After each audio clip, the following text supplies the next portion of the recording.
मेहंदी रचावा तारू रानी तू तो दोसरा के नाम के। मेहंदी रचावा तारू रानी तू तो दोसरा के नाम के। बहिया छोराई ले लू हाथ के हो दोसर के थाम के। खोजी तोहरा के नैना दिल पाई ना चैना बोला जिंदगी रही कोना काम के। मेहंदी रचावा तारू रानी तू तो दोसरा के नाम के।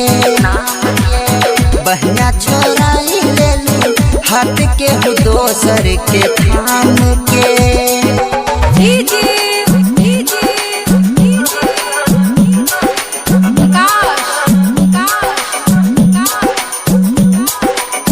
कैसे हम सहब कैसे हम रहब दिलवा जे दुखी रानी केकरा से कहब।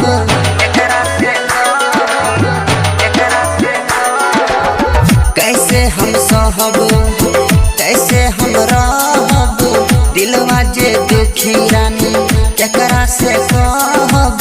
इतना बढ़ावता काहे की दूरी हमके बताव कौन बा मजबूर हो जइबू पराई घर दोसरा के जाई हाथ दे जइबू हमारा तू जान के।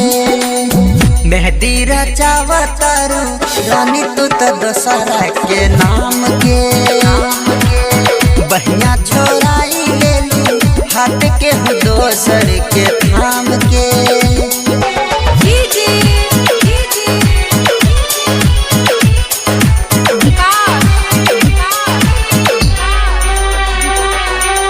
जिंदगी में आके सपना देखा के देहलू उजारी हमर दुनिया बसा के।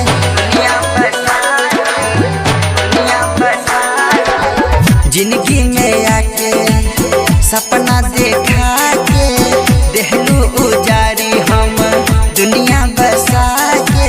सच तो कबीर कहे चल जाई जान हो केहू के बनई है नहीं दिल के मेहमान। कहीं लागे न मन जब रहे न सनम चैन आवे न सुबह नहीं शाम के।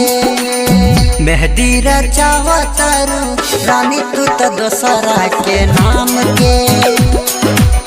बहिया छोराई ले लू हाथ के हो दोसर के थाम